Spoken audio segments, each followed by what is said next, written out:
to do what you want to do, but always know your worth. You know, people will come in, when I started tattooing, one of the most amazing things for me is people will come in and want a full sleeve. If you know anything about tattooing, that's like from your wrist all the way up to your shoulder. Typically in a tattoo parlor, depending on where you go, low end 800, high end 2 grand, depending on who the artist is. But when you first start off in the game, no matter what your skill level is like, people will try to cheap shot you. They'll want you to paint Michelangelo's 16th Chapel on their back. They give you $5 for it, you know, and that happens, and they smile about it. Another thing is they don't respect the game as far as the time it takes for you to produce. You know, as a graphic artist and being the only artist in the school, a lot of times my principal will come to me and be like, yeah, Green, I need 50 signs, like yesterday. You know, 11 by 17, this font, blah, blah, blah, blah, blah, throw all these graphics on there. They think you just, achoo, and then, you know, it's right there. You know, and that's not the case. So you really have to demand that respect. You have to demand your worth, because if you don't, people will really take advantage of you. It's just the way of the world. One of the things that happened to me is that she put me on last, so I figured I could go for a minute. I was working at a place that was called I Paint Creations, which was like a spin-off of Painting with a Twist. The lady that was doing it, she wound up going there for, she went to New Orleans where she found out she could buy into the company or whatever, and then she found out that it would be cheaper if she just opened up her own spot. So she hired me on as her lead artist or whatnot, and we would book parties. People would come out, they would bring their own drink, wine, their own food and that, and then I would walk them through a 2-hour acrylic painting like the one she's kind of just decorated without even noticing, put up. So I was doing that for 3 years. It was my side hustle. Like I said, I'm not a starving artist, I'm a survivor artist. And what I would do is I would get up there like on a stage like this, and the people would come in and they would parlay for about an hour or so, and then they would, we would start them off. I would pass out the paint and I would give them instructions, and I would walk them through a 2-hour acrylic painting like the ones you see behind me. All these paintings I've probably painted like 8 times.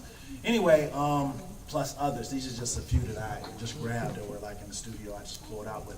But what happened, long story short, like she was saying, Tiffany was saying, she didn't promote herself, you know. And there's these two things that I've learned, because I've seen a lot of stuff that I would say, especially in the music, you know, because everybody's entitled to their opinions, you know, opinions like armpits, everybody got two, some are funkier than others, so here's mine.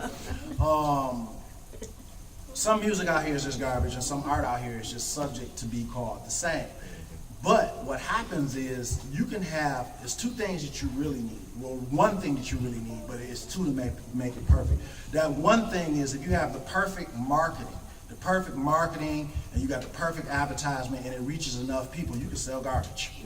You sell garbage, you get rich off of it. Your product don't have to be anything if your marketing is there. I mean, look at my man who made the pet rock. It's a rock. You rock you people off the street, but I'm just saying. And they got paid for it, you know.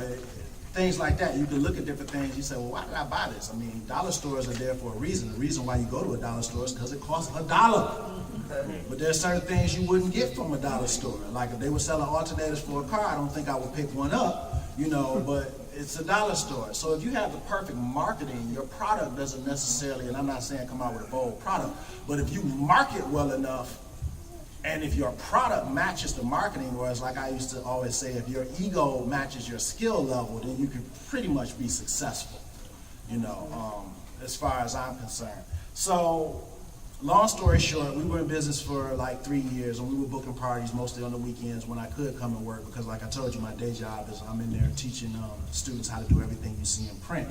And business started to dry up. You know, I had done a commercial for her, and I'm not knocking her. I know it costs money, it's overhead, all that type of stuff. But anyway, it kind of fell by the wayside also because our competition was called Painting with a Twist. They had been out there for so long, and there's nothing like being at a party where 15 people show up, and then 5 people, it's supposed to be 20 people there, 15 people show up, and then you got 5 people calling the 20 talking about, I'm in Painting with a Twist, where y'all at? Because they thought that the company that was our competition was where they were supposed to be, because we hadn't been distinguished from them. You get what I'm saying? So as a result of that, we were probably giving them business. People would call in and be like, oh, we want to book this party, blah, blah, blah. Forget about it, call back, and then call them and book it with them. Long story short, she dried up shop. As a matter of fact, where is it? I think I kept that one. That high heel shoe painting was the last painting that I taught a few months ago. And I talked to her a few weeks later, and she was like, well, you know, I don't know what I'm going to do with the business. I think about taking it on the road, blah, blah, blah, blah, because there's a lot of different art companies, you know, jumping up doing that. And I was like, well, let me know what you want to do. I'm trying to support my own people. And that's the other thing I wanted to get back to. I got a bunch of business cards here. Like I said, I'm a graphic artist. I believe trading talent for talent because money comes too hard.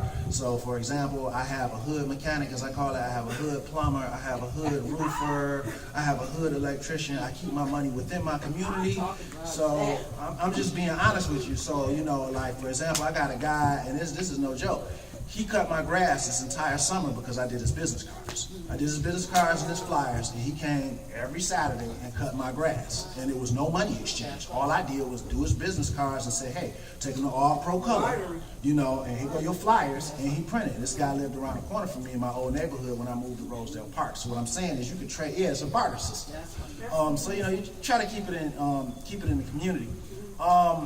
But anyway, like I said, she closed up shop, and I don't like to let any art go to waste. So I said, well, what you gonna do with the equipment? And she was like, well, I really don't know. I'm thinking to myself, you got about 9 to 10 of those 8-foot folding tables and about 50 of these wooden easels that we set on the table, and mass amounts of paint and brushes. And you're not gonna do anything with that? I'm just thinking in my head what that stuff costs. I drive a Toyota Highlander. I say, at one point she had let her daughter start running the business because she's an entrepreneur, so she had pretty much just put that to the side and moved on to some other things. But since I was her lead artist, I said, well, what you gonna do with that? What you gonna do, Cletus? She said, well, I don't know, Vic, if you got something you can do with it. I was like, say no more. So I got on the phone, called her daughter up, and was like, look, I'm gonna throw you a hot $20. Meet me out at the place, and I'm bringing my truck. It's cleaned out, and I made 3 trips and basically cleaned out everything that she had because I figured I could put it in storage. I would do something with it.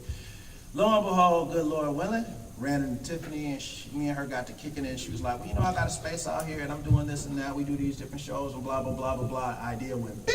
So I said, okay, well, here's my talent pool, and this is what I was doing. Let's put this deal on the table.